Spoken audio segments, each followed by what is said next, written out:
Lihat tantangan begitu di segmen sebelumnya, dengan peluang yang Anda katakan juga masih cukup banyak di sektor EBT tanah air, khususnya sektor hydro. Sebetulnya apa yang akan dilakukan oleh Arcora dengan peluang yang cukup besar, tapi tadi kami juga mendengar ada tantangan SDM di sana. Ya, ya tentunya gini, Arcora sendiri secara perusahaan itu memang dari dulu memang sudah fokus punya visi bahwa pada suatu saat Indonesia akan mengalami melakukan peralihan yang besar. Karena apa? Karena kita nggak akan bisa terus bergantung terhadap fossil fuel.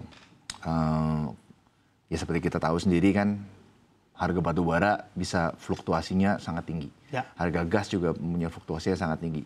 Keadaan faktor eksternal seperti perang dan lain-lain itu merupakan salah satu external event yang bisa mempengaruhi ketahanan energi negara. Karena kan energi itu selalu berhubungan dengan the basic cost of everything. Ongkos produksi lebih mahal kalau listrik mahal dan lain-lain gitu kan. Nah makanya Arcora dari dulu sudah mempunyai visi bahwa at some point of time mau nggak mau ini Indonesia akan beralih. Nah maka dari itu selama dari awal pendirian perusahaan sampai sekarang kita tuh terus mengumpulkan pipeline project yang kira-kira itu mempunyai kita tahu bahwa ini sangat baik untuk dikembangkan. Nah sekarang Arcora sudah ada 42 megawatt in contract capacities. Hopefully dalam tahun ini akan bisa bertumbuh 50 sampai 60%. Lalu di luar itu Arcora Hydro juga mempunyai pipeline di atas 200 megawatt on top of that.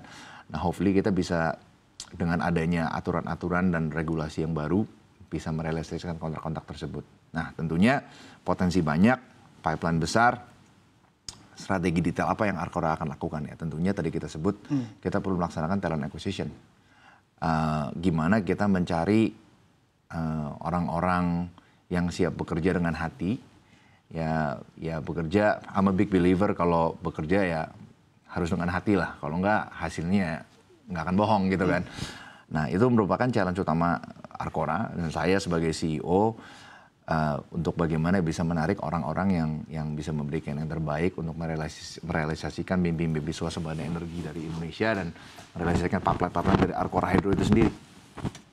Oke, baik, kami pun berharap begitu ya, ada anak-anak bangsa yang juga masih tertarik untuk bagaimana membangun bangsa di sektor EBT khususnya. Kita mencoba mengevaluasi sedikit di sepanjang tahun 2024 lalu. Apa kinerja Arcora yang perlu dievaluasi dan perlu ditingkatkan di tahun 2025 ini, Pak Aldo? Iya. Saya rasa tadi kalau poin utama itu balik utamanya kepada talent acquisition ya. Kita merasa kita masih mau mencarikan, walaupun kita mempunyai performance sudah naik dari tahun sebelumnya, tetapi kita rasa kita bisa merealisasikan yang lebih banyak lagi.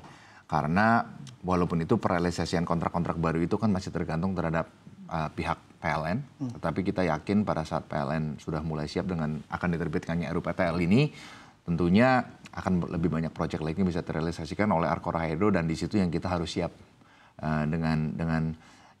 maksudnya dengan ada kontrak baru bukan artinya kita tuh bangunnya lama, tapi kita harus sudah siap untuk membangun bersama-sama gitu. Jadi makanya ketersediaan dari manpower, ketersediaan dari pendanaan juga, dan untungnya kan Arcora Hydro sebagai perusahaan TBK sudah mempunyai akses yang lebih banyak lah untuk mendapatkan pendanaan. Dari tahun 2023 kita sempat isu green bond atau surat hutang hijau ya.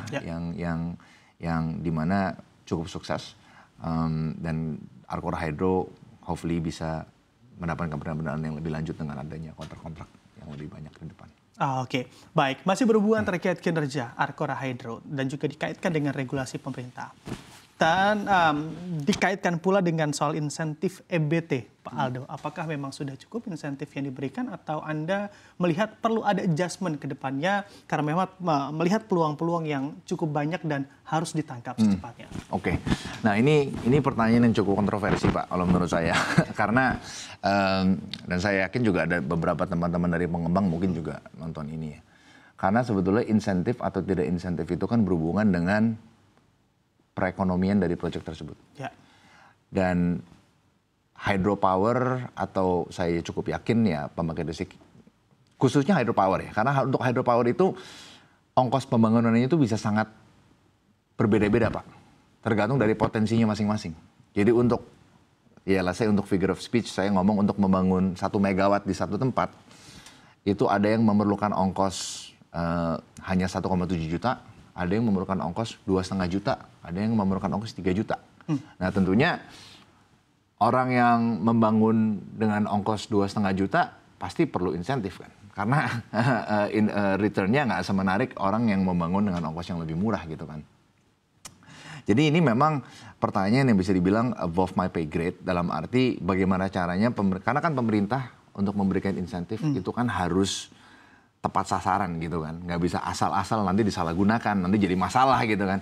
Nah maka dari itu pertanyaan yang sangat sulit ya. Tetapi saya rasa caranya PLN sekarang dengan membuka suatu tender di mana ya udah proyek-proyek yang bisa bersaing dengan harga sekian masuk dulu aja.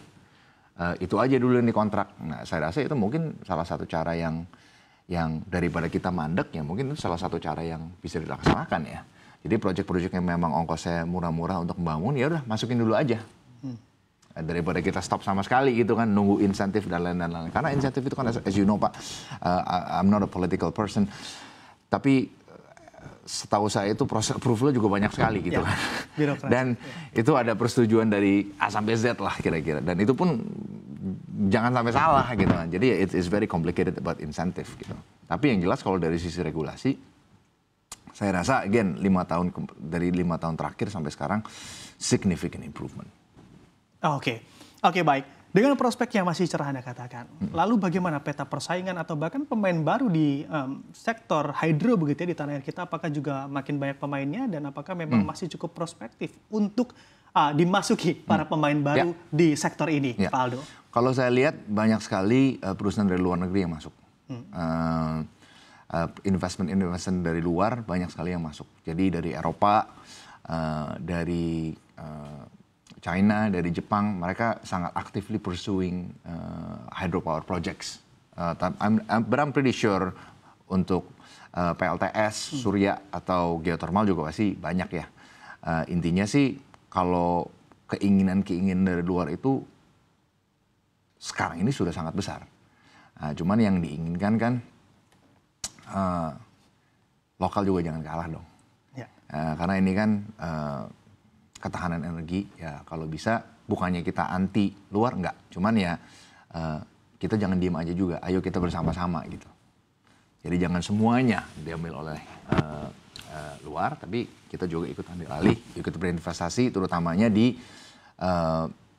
salah suatu investment yang sangat mendasar lah untuk negara kita ini.